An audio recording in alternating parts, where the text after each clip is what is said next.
तुमचा ओंकार साधनेचा 3रा वर्षाचा वाढदिवस आहे याचे कळले. तर आम्ही आमच्या समर्थ शास्त्र म्हणून एक संगीतिक ग्रुप आहे. तिथे म्हणजे आवाजासाठी ओंकार ही संकल्पना आम्ही थोडी शिकायला सुरुवात केलेली होती.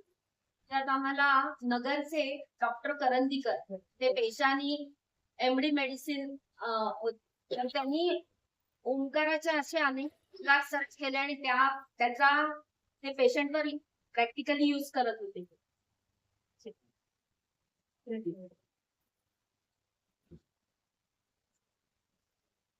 तर त्या ओंकाराचं हे असं अनन्यसाधारण महात्म्य आहे. ते आपल्याला पहिल्यांदा आपण त्याच्याकडे वळतो काही आपल्याला अपेक्षा पूर्ण व्हाव्यात म्हणून आणि ते पुन्हा आपल्याला डायरेक्ट आपल्या परमात्म्याकडे घेऊन जाणार आहे. असं काहींच्या आपल्या आता ओंकार साधनेत आपल्याला कळलेलंच आहे. आणि मला एक त्यांचं नाव कळलेलं आहे. तर त्याची मला तंतोतंत म्हणजे हे पटलेलं आहे ते नाव. कारण राधामाई थारा जगाच्या दृष्टीने सगळ्या काम, क्रोध, लोभ, मोह, मद, मत्सर सगळ्या जगाच्या बरोबर वाहणारी धारा त्याच्या उलट परमात्म्याकडे ज्याची वाट आहे ती राधामाई.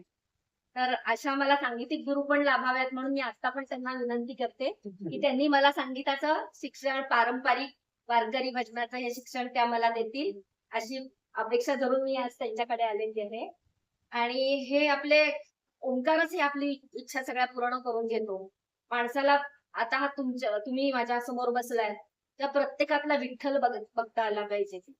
पायी वारी 12 वर्ष एखाद्याने केली तर त्या वारीनंतर त्याची आतली वारी सुरू झाली पाहिजे. की जी वारी आहे ती आपल्या षटचक्रातून जाते ती वारी चालू झाली पाहिजे. तर आम्ही ओंकार साधनेत आमच्या लहान मुलांना आता मंत्र, श्लोक असं इथं पंढरपूरची जी परंपरा आहे तेवढी रत्नागिरीत नाहीये की लहानपणापासूनच संस्कार आहेत वगैरे असे नाही.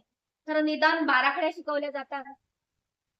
तर प्रत्येक वर्णांना आम्ही ओंकार जोडून त्यांच्याकडून म्हणून घेतो. त्याच्यातून चक्र उपासनेची साधना पण होते.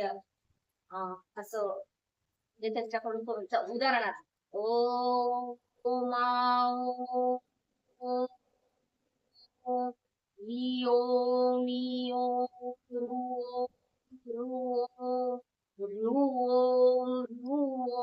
मेओ मैयो ओ मौ महाओ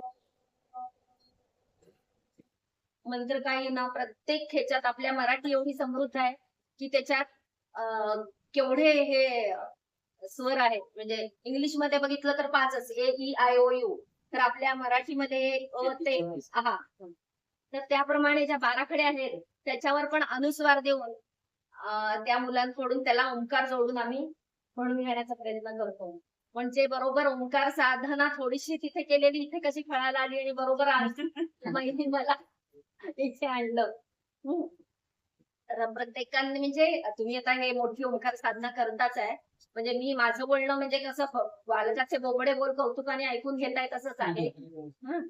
ते एका पदात म्हटलेलंच आहे ना तुकाराम महाराजांनी की मी ते पद सादर करते त्यावेळी मी ऐकते की तुका म्हणे आता बोलतो कौतुके असं म्हटलेलंच आहे ना.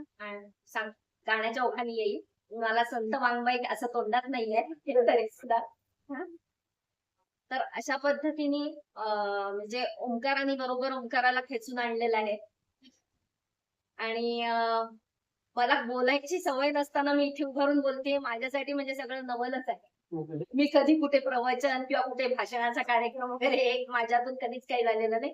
मी गाणं शिकवते, गाणं म्हणते, गाणं म्हणून घेते आणि ते पण आधुनिक जगाला पाहिजे ती गाणी पण शिकवते. जगाची जी डिमांड आहे त्याप्रमाणे थोडं थोडं चालू असतं. मग ते कराओके तर कराओके, भजन तर भजन किंवा भावगीत, भक्तिगीत, सुगम संगीत अशा पद्धतीने हे करते. खरं माझी जी ओढ आहे त्या तिथे मला गुरु गोरक्षनाथांनी आणलेलं आहे. मी गुरु गोरक्षनाथांना माझ्या सांगीतिक प्रवासात पण प्रथम गुरु मानते. आणि नाथ संप्रदायातील मी पण नाथ संप्रदायाची एका गुरुची सांगितलेली भूतनाथ माझ्या गुरुचं नाव आहे.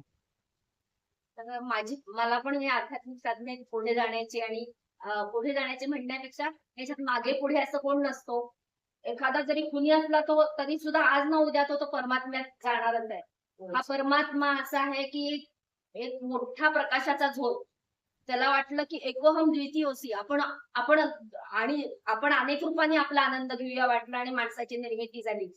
तर आपल्यातला प्रत्येकाचा आत्मा हा त्याचा अंश आहे. त्यामुळे आज ना उद्या तो त्याच्या परतच जाणार आहे. कोणाला वेळ लागेल, कोण उद्या जाईल, कोण 10 जन्माने जाईल, कोण या क्षणी पण जाईल. तर प्रत्येकाला तिथेच पोहोचायचं आहे. त्यामुळे आज तुम्ही बसलेले सगळे श्रोतृवर्ग माझ्यासाठी पांडुरंगाचा मान त्यामुळे मी सर्वांना नमस्कार करते आणि छोटासा एक अभंग सिंपल अभंग सादर करते आणि तुमची रजा घेते.